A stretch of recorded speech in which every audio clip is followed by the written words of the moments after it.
Mafam khudingmaktagi khulaising lawkhatpa mathau tare, Chief Minister. Manipur da ing tapa hanjinna hona ba natna atopa pambai laite haina Chief Minister Yumnam Khemsan na phongdokhibaga loinana ing tapa hanjinna hona bada state asigi mafam khudingmaktagi makal khudingmakki khulaising lawkhatpa yamna bang mathau tare haina su phongdokre. Rang Chief Minister ki official residence kam secretariat ta Ukrul district ki Sanagathel village ki authority ki mihut kangbu amaga unabada Chief Minister Y. Khemsan na mafam punamuktagi khulaising lawkhatpagi wafam asi phongdor kibani Chief Minister ga unaba du da Sanagathel village authority ki mihut sing na ngarang Chief Minister ga unakhipa du mapung phana Sanagathel ga State Force India Reserve Battalion gi post hangdokpina na taksin kibani Laibak sinba thongna pharmacy sing loan bada Manipur gi su yauki Tongan ba demand sing tanduna All India Organization of Chemists and the Druggists AIOCD na sinduna ngarang laibak sinba thongna sathakiba nationwide strike ki manung channa Manipur Chemists and the Druggists Association AMCDA gi makhada state asita leiriba pharmacy sing thong loan duna khongjang changsin ki Kongjang asigi manung sanna local authority gi magkhuthang da laibag asigi Prime Minister da memorandum sufficient ki Kongjang asigi matang da Manipur Chemists and the Druggists Association na thador ko cherol amana hai kanglon kai na amadi ningthi na control tawdana online da hidak langthak kaya yolakpa sina miyam da chaw na kudong sa da mayok na hale Public health to sokhan ba kaknatana apikpa chemist sing da susaw na saitheng pire hai bo wafam thamladuna laibag asigi Prime Minister da pisin kiba memorandum aduda kanglon kai na amadi chana kanglon gi wang mada online da hidak langthak sing yolibi sing yengsin bio valid amadi verified oiba prescription yaudana hidak langthak kaya yon ba amadi home delivery na singba tawriba si yengsin bio haina wakat ki Manipur ki More amadi Churachandpur district tagi miyoi anikhak lupa crore 18 gi drug ka konana Mizoram da phare Mizoram gi Saitol district ki kaifang da lupa crore 18 ga dasmik ani amagi mamal oigadaba methamphetamine tablet ka konana Manipur dagi miyoi ani phagat khre Police na hai phagat khiba drug aduna state aduda khwaidagi nauna amasung chauna drug phabani hairi Manipur dagi Aizol tamna lagpa tata niskon car ama ningthau kaba numitkin wedang wairam pung manga ga minute nifu manga rom tarpada mayai kaba polam sing poram yai sing nabadagi police na phaki hari gari adu thibu humbagi thabuk sathabada chawrakna kilogram kunmari ga dasmik sino amaturuk lumba methamphetamine tablet lak ani ga lising ani tongan ba mayom kun thokna yom laga yaurum badagi phagat pangam khibani Pagalaba polam sing adu chawrakna lupa crore 18 dasmik ani ama rongi mamal oigani drug sing adu gari adu gi maning gi sarukta yauba spare tire hapham gi nakan animakta tongan ba chamber sem laga haptuna purambani drug sing adu ko konana farwa miyoi sing adu di more degi th on khothang hauki chahi kunthra ga humdoi amasung Churachandpur district ki joljam dagi Matthew Van Lalian sahini futuro asini makoi anima thodok thokfam dagi phakibani amasung drug amadi gari adusu police na phagat khre hari thodok adugu mari leinana NDPS Act 1995 gi section 12 clause C kunmanga amasung kunmapan gi makhada case ama register tawduna tijanba hokre hari luja daba India gi lengakni kokomi Manipur da thokliba irang asidi India lengak na lebhandri ba fawba loiba nairaroi makhoi gi policy ni miyam gi ihausu makhoi na kahenna na honaba makhoi gi pandamni haina palladuna purup khudingmak na amata oina India gi lengak ki maung ta daba luja daba thoksil asi ki mayokta lepinarsi haina kokomina phongdorkhre kuki terrorist singe mayokta thabak laukhalagani Naga National Council Kohima Naga National Council Federal Government of Nagaland FGN na asumba wakal khan ba miyoi sing amasung jati sing ga punna kuki terrorist sing gi mayok ta thabak laukhatpa hauragani haina lauthokre Naga National Council NNC Federal Government of Nagaland FGN na hai kuki khulai paiba terrorist sing na chathariba criminal gi oiba thabak thoram sing asi khang laga sumak kuina matam asida yeng laga lakpani ꯑꯗꯨꯝ ꯑꯣꯏꯅꯃꯛ ꯃꯁꯥꯒꯤ ꯂꯝ ꯂꯩꯖꯗꯕ ꯀꯨꯀꯤ ꯇꯦꯔꯣꯔꯤꯁꯁꯤꯡꯅ ꯆꯠꯊꯔꯛꯄ ꯇꯦꯔꯣꯔꯤꯁꯀꯤ ꯊꯧꯑꯣꯡꯁꯤꯡ ꯑꯃꯁꯨꯡ ꯏꯃꯨ ꯅꯥꯏꯃꯨ ꯇꯥꯟꯅꯕ ꯄꯥꯝꯕ ꯃꯆꯠ ꯑꯁꯤ ꯃꯤꯑꯣꯏꯕꯅ ꯆꯠꯀꯗꯕ ꯂꯤꯆꯠꯀꯤ ꯋꯥꯡꯃꯗ ꯂꯥꯟꯈ꯭ꯔꯕꯅ ꯃꯔꯝ ꯑꯣꯏꯔꯗꯨꯅ ꯃꯈꯣꯏꯒꯤ ꯃꯊꯛꯇ ꯊꯕꯛ ꯂꯧꯈꯠꯅꯅꯕ ꯐꯤꯔꯦꯞ ꯑꯁꯤ ꯂꯧꯔꯛꯄꯅꯤ ꯍꯥꯏꯔꯤ꯫ NNC FGNꯅ ꯍꯥꯏ ꯀꯨꯀꯤ ꯇ꯭ꯔꯥꯏꯕꯦꯜ ꯌꯨꯅꯤꯌꯟ ꯑꯃꯁꯨꯡ ꯃꯁꯤꯒꯤ ꯃꯦꯝꯕꯔꯁꯤꯡ ꯑꯃꯗꯤ ꯅꯥꯒꯥ ꯅꯠꯇꯕ ꯐꯨꯔꯨꯞꯁꯤꯡꯅ ꯅꯥꯒꯥꯒꯤ ꯂꯝ ꯃꯅꯨꯡꯗ ꯌꯥꯝꯅ ꯏꯪꯅ ꯇꯞꯅ ꯑꯃꯁꯨꯡ ꯊꯃꯣꯏ ꯁꯦꯡꯅ ꯂꯩꯃꯤꯟꯅꯗꯨꯅ ꯂꯥꯛꯂꯤ꯫ ꯃꯈꯣꯏꯁꯤꯡ ꯑꯁꯤ ꯑꯩꯈꯣꯏꯒꯤ ꯏꯆꯤꯟ ꯏꯅꯥꯎꯅꯤ ꯈꯜꯂꯤꯕꯅꯤ꯫ ꯑꯁꯤꯒꯨꯝꯕ ꯐꯨꯔꯨꯞꯁꯤꯡ ꯑꯁꯤ ꯅꯠꯇꯅ NNCꯅ ꯀꯅꯥꯒꯨꯝꯕ ꯒ꯭ꯔꯨꯞ ꯅꯠꯇ꯭ꯔꯒ ꯀꯅꯥꯒꯨꯝꯕ ꯑꯃꯠꯇꯕꯨ ꯃꯁꯛ ꯈꯪꯗꯦ ꯍꯥꯏꯔꯤ꯫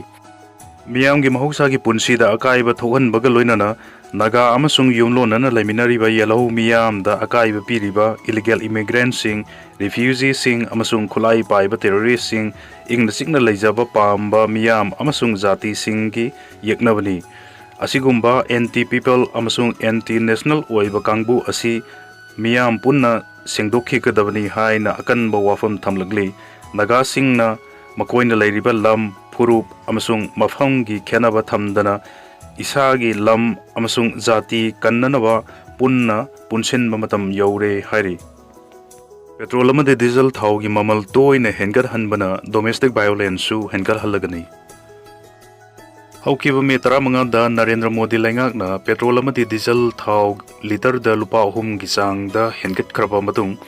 ꯉꯔꯥꯡ ꯃꯦ 18ꯗ ꯑꯃꯨꯛꯀ ꯍꯟꯅ ꯄꯦꯇ꯭ꯔꯣꯜ ꯑꯃꯗꯤ ꯗꯤꯖꯜ ꯊꯥꯎꯒꯤ ꯃꯃꯜ ꯂꯤꯇꯔꯗ ꯄꯩꯁꯥ 40 ꯑꯃꯗꯤ ꯄꯩꯁꯥ 48ꯒꯤ ꯆꯥꯡꯗ ꯃꯊꯪꯁꯤꯅ ꯍꯦꯟꯒꯠꯍꯟꯈꯤꯕ ꯑꯗꯨ ꯃꯈꯥ ꯇꯥꯅ ꯆꯌꯣꯜ ꯑꯃ ꯑꯅꯤꯁꯤꯗ ꯄꯦꯇ꯭ꯔꯣꯂꯤꯌꯝ ꯄ꯭ꯔꯗꯛꯁꯤꯡ ꯃꯔꯨꯑꯣꯏꯅ ꯄꯦꯇ꯭ꯔꯣꯜ, ꯗꯤꯖꯜ ꯑꯃꯗꯤ ꯗꯣꯃꯦꯁꯇꯤꯛ LPG ꯁꯤꯂꯤꯟꯗꯔ ꯌꯥꯎꯅ ꯀꯃꯔꯁꯤꯌꯦꯜ ꯁꯤꯂꯤꯟꯗꯔꯒꯤ ꯃꯃꯜ ꯅꯧꯅ ꯍꯦꯟꯒꯠꯄ ꯌꯥꯕꯒꯤ ꯆꯤꯡꯅꯕ ꯐꯥꯎꯅꯔꯛꯂꯤꯕꯁꯤ ꯃꯔꯨꯑꯣꯏꯅ ꯅꯦꯁꯅꯦꯂꯥꯏꯖ ꯑꯣꯏꯜ ꯃꯥꯔꯀꯦꯇꯤꯡ ꯀꯝꯄꯦꯅꯤꯁꯤꯡꯒꯤ ꯁꯦꯟꯃꯥꯡ ꯐꯨꯀꯠꯅꯅꯕ ꯈꯣꯡꯊꯥꯡ ꯅꯠꯇꯦ꯫ ꯂꯅꯥꯏ ꯔꯤꯐꯥꯏꯅꯔꯤ ꯆꯥꯎꯅ ꯍꯥꯡꯂꯤꯕ ꯃꯨꯀꯦꯁ ꯑꯝꯕꯥꯅꯤ ꯑꯃꯗꯤ ꯒꯧꯇꯝ ꯑꯗꯥꯅꯤ ꯑꯅꯤꯒꯤ ꯁꯦꯟꯗꯣꯡ ꯆꯥꯎꯅ ꯇꯥꯜꯍꯟꯅꯅꯕ ꯊꯧꯔꯥꯡꯅꯤ ꯍꯥꯏꯅ ꯑꯣꯜ ꯃꯅꯤꯄꯨꯔ ꯅꯨꯄꯤ ꯃꯔꯨꯞꯅ ꯆꯦꯔꯣꯜ ꯑꯃꯗ ꯐꯣꯡꯗꯣꯔꯛꯄꯒ ꯂꯣꯏꯅꯅ ꯊꯧꯑꯣꯡ ꯑꯁꯤꯅ ꯗꯣꯃꯦꯁꯇꯤꯛ ꯚꯥꯏꯑꯣꯂꯦꯟꯁꯁꯨ ꯍꯦꯟꯒꯠꯍꯜꯂꯒꯅꯤ ꯍꯥꯏꯅ ꯑꯣꯜ ꯃꯅꯤꯄꯨꯔ ꯅꯨꯄꯤ ꯃꯔꯨꯞꯅ ꯍꯥꯏꯔꯤ꯫ ꯂꯩꯕꯥꯛ ꯑꯁꯤꯗ ꯄꯣꯠ ꯆꯩꯒꯤ ꯃꯃꯜ ꯅꯠꯇ꯭ꯔꯒ ꯄꯦꯇ꯭ꯔꯣꯂꯤꯌꯝ ꯄ꯭ꯔꯗꯛꯁꯤꯡꯒꯤ ꯃꯃꯜ ꯑꯃꯨꯛꯇꯪ ꯍꯦꯟꯒꯠꯈꯤꯕꯗ ꯍꯟꯊꯔꯛꯄ ꯊꯦꯡꯅꯗ꯭ꯔꯤꯕꯁꯤ ꯅꯔꯦꯟꯗ꯭ꯔ ꯃꯣꯗꯤꯅ ꯄ꯭ꯔꯥꯏꯝ ꯃꯤꯅꯤꯁꯇꯔ ꯑꯣꯏꯔꯛꯈꯤꯕ ꯆꯍꯤ 12 ꯑꯁꯤꯗꯅꯤ꯫ ꯃꯁꯤꯗꯁꯨ ꯅꯠꯇꯅ ꯄꯦꯇ꯭ꯔꯣꯂꯤꯌꯝ ꯄ꯭ꯔꯗꯛꯁꯤꯡꯒꯤ ꯃꯃꯜ ꯇꯣꯏꯅ ꯍꯦꯟꯒꯠꯍꯟꯕꯗꯒꯤ ꯆꯥꯅ ꯊꯛꯅꯅꯕ ꯄꯣꯠꯂꯝꯁꯤng ꯌꯥꯎꯅ ꯍꯤꯡꯕꯗ ꯆꯪꯕ ꯇꯉꯥꯏꯐꯗꯕ ꯄꯣꯠꯂꯝꯁꯤꯡꯒꯤ ꯃꯃꯜꯁꯨ ꯍꯦꯟꯒꯠꯂꯛꯏ꯫ ꯏꯟꯐ꯭ꯂꯦꯁꯟꯒꯤ ꯆꯥꯡ ꯋꯥꯡꯂꯤꯕ ꯃꯈꯩ ꯃꯤꯆꯝ ꯃꯤꯌꯥꯝꯗ ꯅꯠꯇꯅ ꯌꯨꯝꯒꯤ ꯃꯀꯨꯞ ꯃꯇꯥ ꯄꯨꯅꯅꯕ ꯍꯣꯠꯅꯔꯤꯕ ꯏꯃꯨꯡꯁꯤꯡꯗ ꯑꯋꯥꯕ ꯊꯣꯟꯒꯠꯂꯛꯏ꯫ ꯀꯨꯀꯤꯅ ꯐꯥꯈꯤꯕ ꯊꯤꯕ ꯈꯪꯗ꯭ꯔꯤꯕ ꯅꯥꯒꯥ 6 ꯎꯃꯪꯗ ꯊꯤꯔꯒ ꯃꯇꯝ ꯃꯥꯡꯍꯜꯂꯦ꯫ ꯍꯧꯈꯤꯕ ꯃꯦ 18ꯗ ꯀꯨꯀꯤ ꯈꯨꯠꯂꯥꯏ ꯄꯥꯏꯕꯁꯤꯡꯅꯤ ꯍꯥꯏꯅ ꯆꯤꯡꯅꯕꯁꯤꯡꯅ ꯊꯥꯗꯧ ꯆꯔꯆꯀꯤ ꯂꯨꯆꯤꯡꯕ ꯌꯥꯎꯅ ꯃꯤꯑꯣꯏ 3 ꯍꯥꯠꯈ꯭ꯔꯕ ꯃꯇꯨꯡꯗ ꯅꯥꯒꯥꯅ ꯊꯥꯗꯧꯁꯤꯡ ꯑꯗꯨ ꯍꯥꯠꯄꯅꯤ ꯍꯥꯏꯅ ꯇꯥꯏꯁꯤꯟꯅꯗꯨꯅ ꯅꯨꯃꯤꯠ ꯑꯗꯨꯗ ꯃꯤꯑꯣꯏ 19 ꯀꯨꯀꯤꯁꯤꯡꯅ ꯐꯥꯖꯤꯟꯈꯤ꯫ ꯃꯗꯨꯒꯤ ꯃꯇꯨꯡꯗ ꯃꯤꯑꯣꯏ 12 ꯊꯥꯗꯣꯔꯛꯂꯕ ꯃꯇꯨꯡꯗ ꯂꯦꯝꯍꯧꯔꯤꯕ ꯃꯤꯑꯣꯏ 6 ꯑꯗꯨ ꯉꯁꯤ ꯐꯥꯎꯕꯗ ꯊꯤꯕ ꯈꯪꯗꯅ ꯂꯥꯛꯂꯤ꯫ ꯁꯥꯡꯂꯕ ꯅꯨꯃꯤꯠ 9ꯅꯤ ꯑꯁꯤ ꯁꯦꯀ꯭ꯌꯨꯔꯤꯇꯤ ꯐꯣꯔꯁꯅ ꯆꯤꯡꯅꯕ ꯃꯐꯝꯁꯤꯡꯗ ꯁꯔꯆ ꯑꯣꯄꯔꯦꯁꯟ ꯇꯧꯗꯨꯅ ꯂꯥꯛꯂꯤ꯫ ꯃꯗꯨꯒꯤ ꯃꯍꯨꯠꯇ ꯁꯁꯄꯦꯟꯁꯟ ꯑꯣꯐ ꯑꯣꯄꯔꯦꯁꯟ ꯁꯨꯒꯤ ꯂꯨꯆꯤꯡꯕꯁꯤꯡ ꯐꯥꯗꯨꯅ ꯄꯨꯊꯣꯛꯍꯟꯒꯗꯕꯅꯤ ꯍꯥꯏꯅ ꯐꯦꯗꯔꯦꯁꯟ ꯑꯣꯐ ꯍꯥꯎꯃꯤ ꯑꯃꯗꯤ ꯚꯤꯂꯦꯖ ꯚꯣꯂꯨꯟꯇꯤꯌꯔꯁ ꯐꯣꯔꯁ ꯃꯅꯤꯄꯨꯔꯅ ꯄꯨꯟꯅ ꯁꯍꯤ ꯇꯧꯗꯨꯅ ꯊꯥꯗꯣꯔꯛꯄ ꯆꯦꯔꯣꯜ ꯑꯃꯗ ꯐꯣꯡꯗꯣꯔꯛꯂꯤ꯫ ꯆꯦꯔꯣꯜꯁꯤꯅ ꯃꯈꯥ ꯇꯥꯔꯗꯨꯅ ꯃꯤꯍꯥꯠ ꯑꯁꯤꯒꯤ ꯔꯤꯃꯣꯠ ꯄꯥꯏꯔꯤꯕ ꯁꯨꯒꯤ ꯂꯨꯆꯤꯡꯕ PS ꯍꯥꯎꯀꯤꯞꯄꯨ ꯐꯥꯗꯨꯅ ꯋꯥꯍꯪ ꯄꯥꯎꯍꯪ ꯇꯧꯔꯒꯗꯤ ꯐꯥꯈꯤꯕꯁꯤꯡ ꯑꯗꯨ ꯁꯣꯏꯗꯅ ꯐꯪꯒꯅꯤ꯫ ꯅꯥꯀꯜ ꯑꯃꯗꯅ ꯏꯟꯗꯤꯌꯥ ꯒꯚꯔꯟꯃꯦꯟꯠꯅ ꯆꯥꯛ ꯏꯁꯤꯡ ꯄꯤꯖꯗꯨꯅ ꯁꯦꯂꯔꯤ ꯄꯤꯗꯨꯅ ꯃꯌꯨꯝ ꯃꯀꯩ ꯁꯥꯕꯤꯗꯨꯅ ꯌꯣꯛꯇꯨꯅ ꯊꯝꯕ ꯑꯣꯏꯕꯅ ꯏꯟꯗꯤꯌꯥ ꯒꯚꯔꯟꯃꯦꯟꯠꯀꯤ ꯃꯥꯏꯀꯩꯗꯒꯤ ꯋꯥꯐꯝ ꯑꯃ ꯊꯝꯂꯛꯄ ꯃꯇꯝꯗ ꯄꯨꯡꯈꯥꯏ ꯐꯥꯗꯅ ꯐꯥꯈꯤꯕꯁꯤꯡ ꯑꯗꯨ ꯁꯣꯏꯗꯅ ꯄꯨꯊꯣꯔꯛꯀꯅꯤ꯫ ꯂꯥꯟ ꯑꯁꯤ ꯌꯦꯜꯍꯧ ꯃꯤ ꯈꯨꯗꯤꯡꯃꯛꯇ ꯇꯥꯔꯛꯄ ꯑꯣꯏꯕꯅ ꯌꯦꯜꯍꯧ ꯐꯨꯔꯨꯞꯁꯤꯡ ꯄꯨꯟꯁꯤꯟꯗꯨꯅ ꯄꯨꯟꯕꯒꯤ ꯄꯥꯡꯒꯜ ꯑꯃꯅ ꯊꯦꯡꯅꯕ ꯆꯪꯏ꯫ ꯃꯤꯇꯩꯅ ꯃꯤꯇꯩꯒꯤ, ꯇꯥꯡꯈꯨꯜꯅ ꯇꯥꯡꯈꯨꯜꯒꯤ, ꯂꯤꯌꯥꯡꯃꯩꯅ ꯂꯤꯌꯥꯡꯃꯩꯒꯤ ꯍꯥꯏꯅ ꯏꯟꯊꯣꯛꯇꯨꯅ ꯊꯝꯕꯒꯤ ꯃꯇꯝ ꯅꯠꯇ꯭ꯔꯦ꯫ ꯑꯗꯨꯝꯅ ꯑꯩꯈꯣꯏ ꯌꯦꯜꯍꯧꯃꯤꯁꯤꯡꯒꯤ ꯑꯣꯏꯕ ꯑꯄꯨꯟꯕꯒꯤ ꯋꯥꯔꯦꯞ ꯑꯃ ꯏꯆꯤꯜ ꯏꯅꯥꯎ ꯐꯝꯃꯤꯟꯅꯗꯨꯅ ꯑꯆꯦꯠꯄ ꯋꯥꯔꯦꯞ ꯑꯃ ꯂꯧꯗꯕ ꯌꯥꯗꯕꯒꯤ ꯇꯥꯟꯖꯥ ꯑꯃ ꯃꯥꯡꯗ ꯇꯥꯗꯨꯅ ꯂꯩꯔꯦ꯫ ꯃꯔꯝ ꯑꯗꯨꯅ ꯂꯥꯛꯂꯤꯕ ꯃꯦꯒꯤ ꯇꯥꯡ 19 ꯑꯌꯨꯛ ꯄꯨꯡ 10:30 ꯇꯥꯕ ꯃꯇꯝꯗ ꯁꯨꯃꯥꯡ ꯂꯤꯂꯥ ꯁꯪꯂꯦꯟ ꯄꯦꯂꯦꯁ ꯀꯝꯄꯥꯎꯟꯗ ꯏꯟꯗꯤꯖꯤꯅꯁ ꯄꯤꯄꯜ ꯃꯤꯠ ꯍꯥꯏꯅ ꯃꯤꯡꯊꯣꯟꯗꯨꯅ ꯑꯄꯨꯟꯕꯒꯤ ꯋꯥꯔꯦꯞ ꯑꯃ ꯂꯧꯔꯒꯅꯤ꯫ masida ireisa khudingmakna matam chana laktuna saruk yabiranaba paujal asina khangalakli. Lebak tarahumdoi na saruk yaduna Meghalayda apunba military exercise ngarangdi haukre. Counter terrorism operation da mideng thambagaloinana lebak tarahumdoi dagi defense personnel singna saruk yaduna apunba military exercise ama ngarang Meghalayda haukre haina official singna phongdokre. Defense ki PRO Lieutenant Colonel Mahendra Rawat na PTI da haiki lebak kayamuk ki oiba military exercise Pragati Soklisingani Kuntaru Nasidagi Meghalayda Leiba Umroi Military Station da Haure Exercise Asida India gi mathakta marumapang oiba Leibak Taranithoi Bhutan, Cambodia, Indonesia, Laos, Malaysia, Maldives, Myanmar, Nepal, Philippines, Seychelles, Sri Lanka amasung Vietnam gi military personnel singna saruk yari haina mahakna phongdokhi. Magna haiki sayol ani chupna sathagadaba exercise asina counter terrorism operation da mapung oiba mideng thamgani exercise asigi saruk oina Atmanirbhar Bharat initiative ki makhada India gi technology amasung defense company singna indigenous equipment amasung innovation singsu utkani haina mahakna phongdokhi. Bengal gi Falta constituency da ngasi amuk hanam vote thadanagadori. Akan security ki section thaurang marakta West Bengal ki Falta Assembly constituency da ngasi amuhna vote thadan nagadori. Punna members ani ga marfutara mari leiba West Bengal Assembly gi mikhal April kolumdoi amasung kunmapan da tangkak ki anirak thokna pangthokhibani. Falta Assembly constituency gi mikhal su anisu ba tangkakta pangthokhibani adubu EVM sing paksan na tempering tawbugi wathok lakpadagi Election Commission na mikhal adu sanhan kidabaga loinana ngasi amuk hanna vote thadana ba lepkibani. Keralam gi Minister cha damar futaradi criminal case mayoknari ADR. Andak nauna wasak lau kiba Keralam gi Minister taramanga crore party oibaga loinana makoi taranipan criminal case mayoknari haina Association for Democratic Reforms ADR gi report amana phongdorkre. Mamangi thada pangthokiba Keralam Assembly Mikhalda United Democratic Front UDF na chaw na mai pakibagi matung Congress lusingba VD Satisan May taranipan da Chief Minister oina wasak laukibani numit aduda mahakaloina na atopa MLA kunsu Minister oina wasak laukibani. United States na Mount Fuji manakta mobile rocket system kaptuna sangyang tawkre. Gotemba Mekun United States Marine singna yumsagisan numita Japan gi Mount Fuji gi singkong singi napom amada mobile launcher amadagi rocket dozen amakaptuna sangyeng tawkre. American military gi khulai singi marakta maru oiba hengalakliba masak ama oiriba khulai maya thaungna thamnanaba lan arrival gi thauram amada khulai sing adu kaptuna sangyeng tawkhibani. High mobility artillery rocket system asi military truck amagi maningda khinba launcher amani Lot na puraklaga khangogduna puthoroktuna rocket kapa aduga khonglai yang na atopa mafam aduda puba yaba khulai makalamani. Khulai si Irangam sung Afghanistan da United States forcing na siznaduna lagli amasung handakta United States Central Command na khulai si Iran gi attack tawwa hobda thajinki hai na phungdokhi. System asina mile sam hena lapa da leiba target sing da yobu ngamba anouba precision guided rocket ama kapki. Taiwan Island da China na landarakpa matamda thingani haina United States na asa tawriba Pacific ta system asi yamna maru oi. China na Taiwan bu lebak sigi lamni hairi amasung namduna laushiloi hainingai leite. Khwaidagi nowo missile sing yawba high mobility artillery rocket system sing asi Japanese natraga atai manak nakpa island sing da thajilabadi Taiwan amasung mainland China gi marakta leiba Taiwan Strait ta leiba target sing da line yobungami.